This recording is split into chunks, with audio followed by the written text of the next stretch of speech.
네, 안녕하세요. 네, 오늘 휴일인데 다들 멀리서 사시는 분들도 많이 오셨는데 제가 제일 가까웠던 것 같습니다. 집에서는. 네, 오늘은 저는 이제 여호수아 22장을 요약해서 말씀을 나누고자 합니다. 이 장을 이제 간략하게 말씀드리면 약속의 땅을 정복한 후 각 지파의 분배 후의 이제 이야기입니다.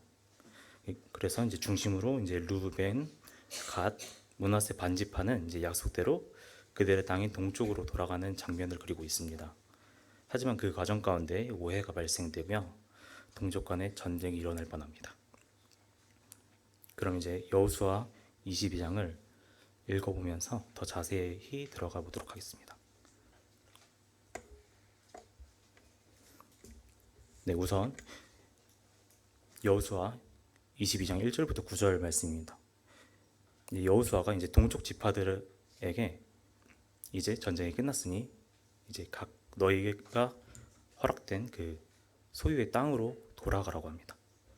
그래서 여기 이제 말씀에서는 그때 여호수아가 르우벤 사람과 갓 사람과 므낫세 반 지파를 불러서 그들에게 이르되 여호와의 종 모세가 너희에게 명령한 것을 너희가 다 지키며 또 내가 너희에게 명령한 모든 일을 너희가 내 말에 순종하여 오늘까지 날이 오래도록 너희가 너희 형제를 떠나지 아니하고 오직 너희의 하나님 여호와께서 명령하신 그 책임을 지키도다.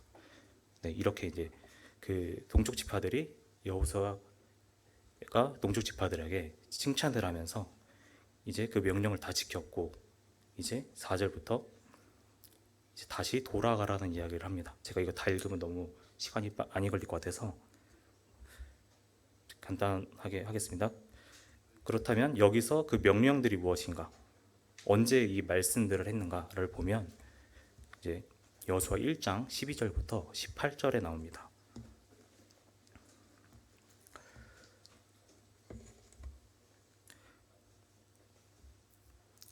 네, 여기 1장 12절에 보면 그들이 받은 명령이 나와 있습니다. 그래서 이 말씀이 7년 뒤인 그 22장에 성취되면서 그 모든 지파가 땅을 정복하고 그것을 받아서 안식을 얻게 되었습니다. 그래서 여기서 보면 이제 13절에 여호와께서 너희에게 안식을 주시며 이 땅을 너희에게 주시리라 하였으니 너희는 그 말을 기억하라. 이것을 보면 동쪽 지파들은 이미 자기들의 안식한 그 땅을 받았습니다. 근데 그 후에 14절에부터 이제 너희 모든 용사들은 무장하고 너희의 형제보다 앞서 건너가서 그들을 도와라 라고 하는데 이 말이 본인들은 이제 각 받기로 약속된 그 땅을 받고 편안하게 지낼 수 있지만 그 형제들의 안식을 위해서 같이 함께 끝까지 전쟁을 나아가야 되는 상황이었습니다. 근데 여기서 더 한 말이 너희의 형제보다 앞서서 건너가라고 했습니다. 이 전쟁에서 앞서서 나간다는 것은 그 제일 위험 부담이 높고 죽어서 그 소유된 땅으로 돌아갈 수 없는 그런 이제 위험한 자리이긴 한데 이렇게 명령을 하면서 그들에게 말을 하였고 27절에 그들이 이제 모세에게 순종한 같이 당신에게 순종하려니와 오직 당신의 하나님 여호와께서 모세와 함께 하시던 같이 당신과 함께 계시기를 원하니다 하면서 누구든지 당신의 명령을 거역하며 당신의 말씀을 순종하지 아니하는 자는 죽음을 당하리니 오직 강하고 담대하게 하소서 하면서 그들이 그 이후에 있을 그 전쟁, 그 나머지 지파들의 받기로 한 약속을 받는 그 전쟁을 같이 동참하여 나아가기로 했습니다. 그래서 여기서 이제 여호수아가 그들에게 이제 칭찬한 것들이 있었는데 그걸 한 이제 네 가지로 말한다면 이제 모세의 명령을 다 지킨 부분이 있었고 두 번째로는 여호수아가 명령한 모든 일에 순종하였다고 합니다. 그것이 아까 방금 이제 말하고 있는 요단 동편 소유지의 장막으로 돌아갈 것. 그래서 이제 가나안 땅 실로에서 길르앗까지 거리가 꽤 되는데 이제 전쟁이 끝나고 이제 안식을 가졌으니 너희는 너희 땅으로 돌아가라. 이렇게 이제 하는 말을 이 동족 지파들이 받아들이고 바로 이제 그 먼 길을 다시 떠나갑니다. 또 모세의 명령과 율법을 반드시 행할 것이라고 말하면서 그 하나님의 사랑과 그다음에 그 이웃 사랑, 그 자기네 지파들에게 이제 소유를 나눠지는 그런 것을 보여주고, 그리고 세 번째로는 이 방금 말했던 것처럼 그 명령을 지키기 위해 이 전쟁에서 두렵고 떨릴 수도 있지만 그 형제들을 떠나지 않고 이 약속을 끝까지, 약속된 땅을 끝까지 받을 때까지 전쟁에 임하였고, 그 주님께서 주신 그 말씀이 성취되는 것을 함께 보았습니다.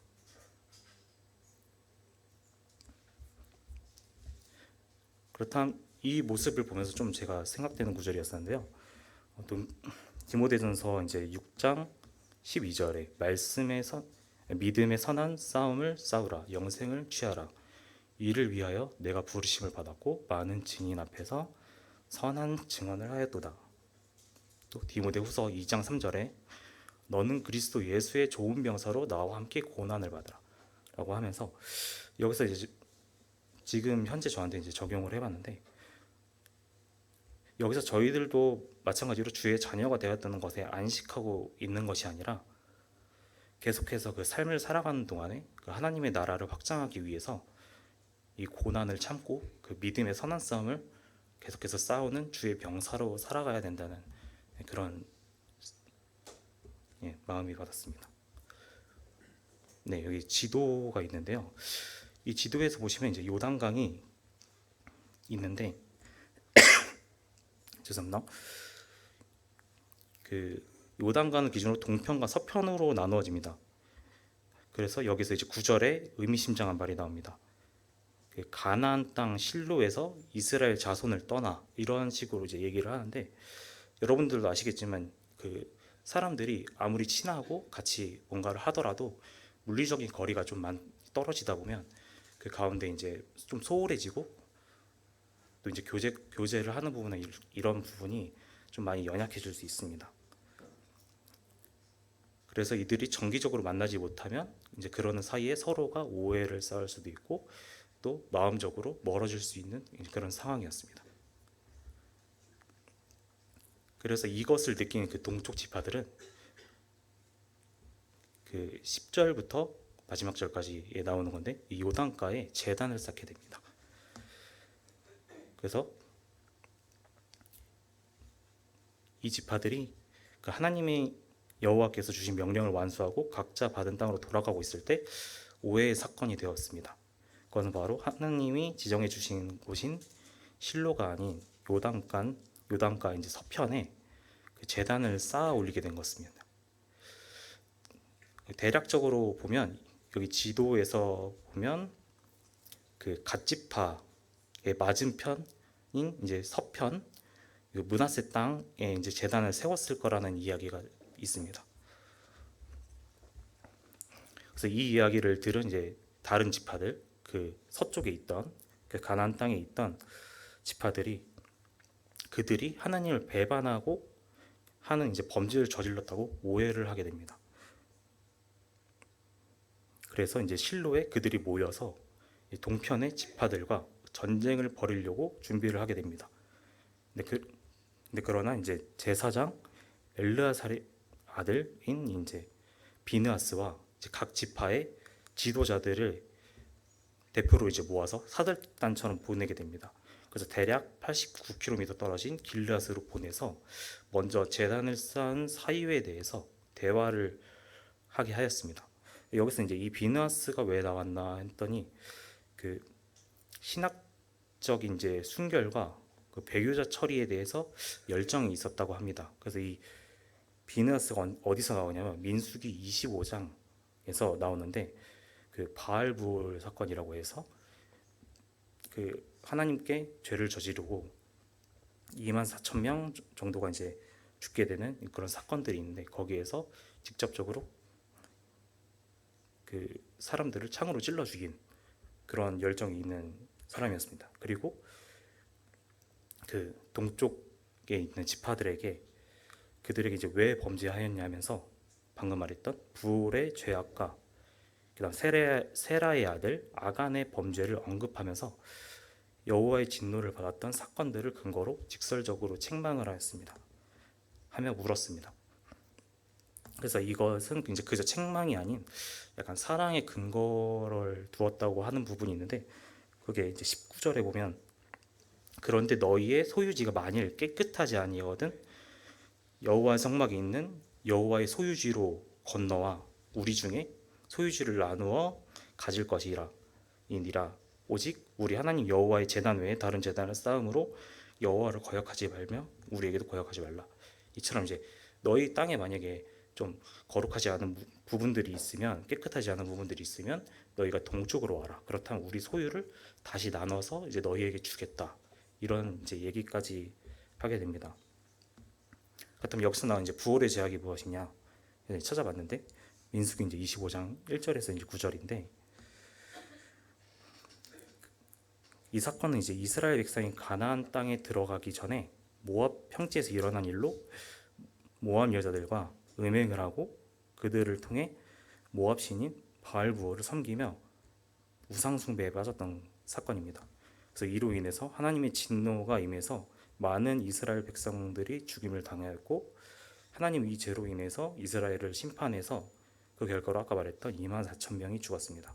그래서 이 사건은 하나님의 율법을 어기고 우상 숭배에 빠지면 큰 재앙일 따름을 보여주면서 이스라엘 역사에 큰 경고로 남았습니다. 그럼 그 다음에 이제 아간의 범죄는 무엇인가? 이건 이제 여호수아 7장에서 나옵니다. 여호수아 7장에서 언급된 이 사건은 가나안을 정복하는 과정에 범한 중대한 죄입니다. 그것이 무엇이냐면 여리고성을 무너뜨린 그 큰 역사 가운데 분명 하나님이 그 이스라엘 백성에게 전리품을 취하지 말고 모두 하나님께 바치라고 명령했습니다. 그런데 그 아간이라는 사람이 이 명령을 어기고 몰래 자기 자신의 장막 안에 그 전리품을 숨겼습니다. 아무도 모르는 상황이었는데 하나님은 알고 계셨죠. 그래서 이 아간의 범죄로 하나님께서 그 아간뿐만이 아니라 그 이스라엘 자체 그 백성에게 진노하셨고, 그 결과로 그 다음에 있던 작은 성읍인 아이와의 전투에서 예상치 못하게 패배하게 됩니다. 그래서 이 사건으로 이제 이스라엘 공동 전체의 죄의 결과가 얼마나 심각한지 보여주는 중요한 교훈으로, 하나님의 명령에 불순종한 것은 이제 개인뿐만이 아니라 그 공동체 전체에 영향을 미친다는 것을 보여주었습니다. 그래서 이러한 예들을 말한 이유는 그 르우벤과 갓, 그다음 므낫세 반지파가 범죄함으로 인해 다른 지파인 자신들 또한 여호와의 진노로 화를 입을까 염려가 되었던 것도 있는 것 같습니다. 그렇다면 이제 그 제단을 세운 이유가 무엇인가? 이제 물어봤으니 이제 그거에 대한 오해를 풀기 위해 그들이 어떤 마음으로 지었는지 이제 설명을 하게 됩니다. 21절부터 이제 34절인데 제가 이제 읽진 않고 따로 얘기를 하겠습니다. 그래서 이 오해를 풀기 위해서 그들이 이제 제단을 세운 이유를 설명하는데, 먼저 전능자이신 하나님 여호와를 외치면서 만일 자신들이 배신한 거면 벌을 받겠다고 자처하면서 본인들이 이제 결백한 마음, 그 순수한 마음을 했다고 먼저 얘기를 합니다. 그 후에 이제 제단을 세운 이유는 결코 그들이 생각하는 것처럼 하나님을 배신하기 위함이 아니라 그 후대에 그 요단강을 기준으로 아까 그 지도에서 봤듯이 명확하게 이제 갈라지게 되는, 동쪽과 서쪽이 갈라지게 되는데, 그 요단강 기준으로 이제 서로가 분리되지 않도록 하기 위해서 약간 신앙적인 이제 상징을 하고 설명을 합니다. 그 제단이. 그래서 그들의 이제 후손들이 이 요단강 때문에 하나님을 섬기는 이스라엘의 일원임을 잊지 않게 하려는 의도로 제단을 쌓은 것이라고 합니다. 그래서 이 제단은 실제로 제단으로서 쓰이는 것이 아니라 동편 이스라엘 자손과의 증거로 삼을 모형일 뿐이라고 직접적으로 언급을 합니다. 그래서 이 제단 이름을 엣이라고 짓는데, 우리 사이에 이 제단은 여호와께서 하나님이 되시는 증거라는 뜻으로 명명을 하게 됩니다. 그래서 이 오해가 풀리자 이제 그들이 돌아가서 자신들이 속한 그 대표들이 왔었잖아요. 각 지파에 돌아가서 설명을 했더니 이제 그들이 모두 즐거워하면서 하나님을 찬송하였습니다. 그래서 이렇게 이제 여호수아 22장은 오해에서 비롯된 갈등이 대화를 통해 해결되고, 이를 통해서 이제 민족적인 연대가 더욱 강화되는 모습을 보여주게 되는데,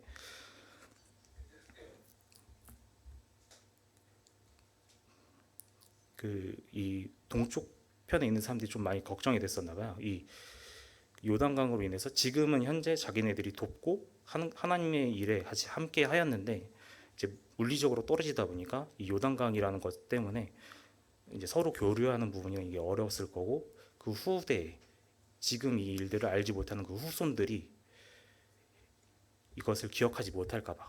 왜냐하면 이제 그 재단이 이제 서쪽에 있다 보니까 그 서쪽 사람들은 요단강 기준으로 자기네들만 이제 하나님 민족이라고 할까봐.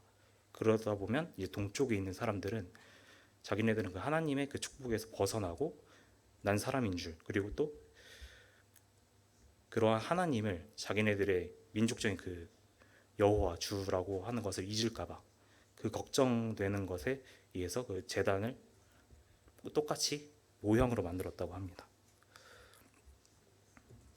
네, 그래서 이제 벌써 이제 결론을 말하게 되었는데요.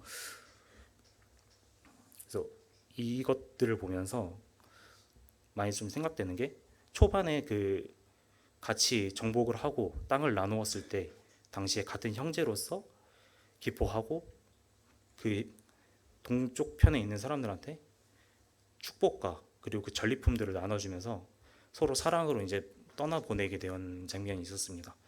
그러나 그게 얼마 되지도 않아 제단을 세웠다고 하니까 그것에 대해 오해를 풀고자가 하는 게 아니라 바로 범죄했다고 이제 생각을 하게 되고 판단을 하게 되어서 전쟁을 하려고 실로에서 그 민족들이 모여 있었습니다.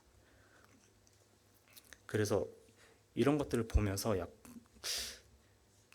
많이 찾아봤는데, 오늘날 이제 교회 저희들에 대해서는 좀 어떻게 생각을 해야 될까 생각해 보니까, 이제 저희들도 이제 성도들 간에 같이 좀 잦은 오해들이 있을 수 있고, 또 저희는 좀 특색이 있는 게, 저희가 지역 교회가 아니라 다 뿔뿔이 흩어져 있는 성도들이다 보니까 주일 말고는 모일 수가 없잖아요. 그러다 보니까 혹시나 이제 주일에 이제 오해가 있거나 했을 때 이제 평일 동안 이제 풀지 않으면 더 그 오해의 소지가 깊어질 수도 있고, 그리고 판단이 될 수도 있고 하지만, 그런 부분에서 이제 교제를 꼭 해야 되고, 그 이유나 그런 것에 대해서 해야 되고, 그것은 이제 감정적이거나 이성적으로 하는 게 아니라 그 안에 정말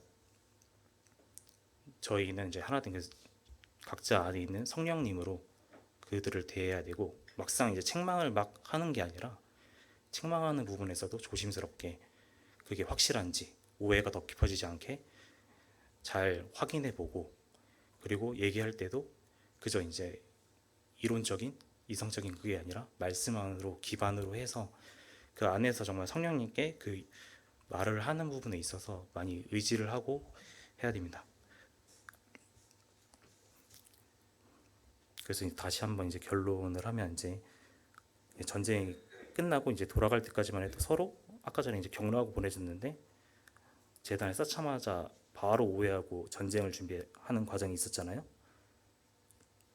그래서 이처럼 이제 성도 안에서도 문제가 생겼을 경우 교제와 주님 안에서 풀어가야 되는 그런 지혜를 구해야 되는 부분이 있습니다. 왜냐하면 이제 그리스도인들도 각자 이제 생각들이 다른 형제와 자매들이 있을 수 있는데, 그들을 이제 관용적으로 대하지 않으면 이 사단은 그 점을 악용해서 교회와 성도들 간의 분리를 꾀할 겁니다.